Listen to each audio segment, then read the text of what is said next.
Well, hello, class, and welcome to week 5 of Marriage and Family Systems. This is your fearless leader, Professor Jeff from Moody Bible Distance Learning. And I wanted to tell you that I am going to be grading your assignments from week 4 today, tomorrow, and Thursday, and hopefully I'll have them done for you. I wanted to kind of get that over with and then kind of tell you real quickly what we're going to be doing, and then I want to say something pretty important to you. So, this week you're going to be doing a discussion board about Parrot and Parrot's 4 myths of marriage. So you're going to tell us what you learned, some new understanding maybe that you got, and which myth you are vulnerable to. It's going to be interesting.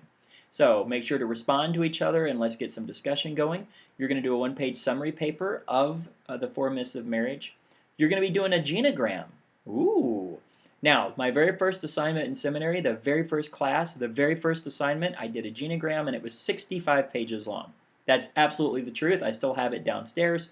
I had to do my wife and I back 3 generations and then do all of the family system stuff, and it just page after page. It was incredible. Yours has to be 1 page long. Okay? So you're going to do the genogram. It needs to go back to your grandparents, but all you're going to do, you don't have to turn that in. All you have to do is tell me what you learned. And each time I've taught this class, I've had students learn amazing things. You may not learn amazing things, maybe you will, but just tell me some things that stood out to you as you did this genogram, okay?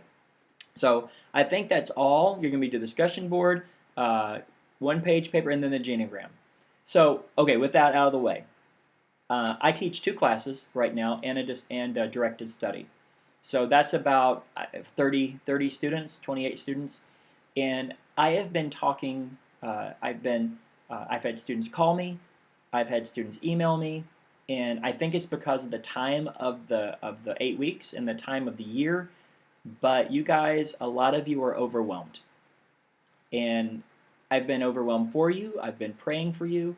Some of you guys are dealing with sickness, you're dealing with family situations, financial situations, overwhelmed with school, overwhelmed with family, overwhelmed with children, and some of you are just, you have so much on your plate, it's just amazing that you're doing school and how well you're doing. So I wanted to remind you of something. Your walk with Jesus is more important than this class. Shh, don't tell anybody I said that. But it's true. Your walk with Jesus is more important than this class.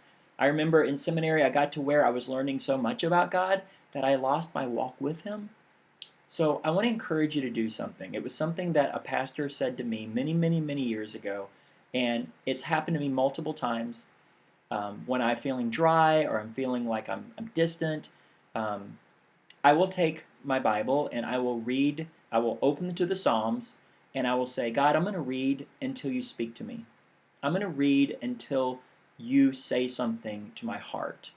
And it never takes very long, and God has always rocked my world through those situations. So I want to encourage you to do that.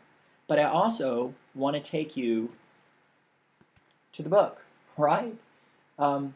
This is real. This book is real, and this is truth. So let me read this to you. Jesus said, "Come to me, all who labor and are heavy laden, and I will give you rest. Take my yoke upon you and learn from me, for I am gentle and lowly in heart, and you will find rest for your souls. For my yoke is easy and my burden is light." Some of you are trying to carry your own burdens. And what I want to encourage you to do is run. Run to Jesus. Run. I've taught for a long time, and I know when stress comes, a lot of people run.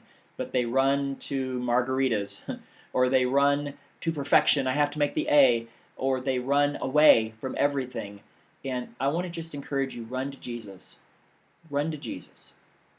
And then second, what do you do? I'm a counselor, right? What do you do to handle stress? We all have it. And we have to be able to handle it in healthy ways. So what do you do? What works? What works for you? And what I want you to do is I actually want you to respond to this. I want you to email me. What is the thing that works for you? Now for me, especially if it's warm, I will put my headphones on, I will jump on my bike, and I will do a 25-mile ride if I have the time. And, a lot of people ask me, "Oh, Pastor Jeff, do you listen to Chris Tomlin and Matt Redman?" No, I listen to Bon Jovi, okay? I listen to 80s hair metal, And that de-stresses me, okay? Don't judge. Don't judge. Because some of you like Justin Bieber, so don't judge. So I wanted to have you say, I want you to tell me what you do that helps your stress. That helps your stress, okay? I am here. I am not a disembodied head on your screen. I'm a real person. I am a counselor. I am a pastor. And I consider myself your shepherd. And so if you need to talk, you can call me, you can text me, you can email me, you can carrier pigeon me, okay? And I am going to do my best to pray for you, to encourage you, to challenge you, to help you. And we're going to get through this class together, I promise. Okay? All right. It's the longest video I've ever done for this class. So I wanted to just to tell you that I'm here. Onward and upwards.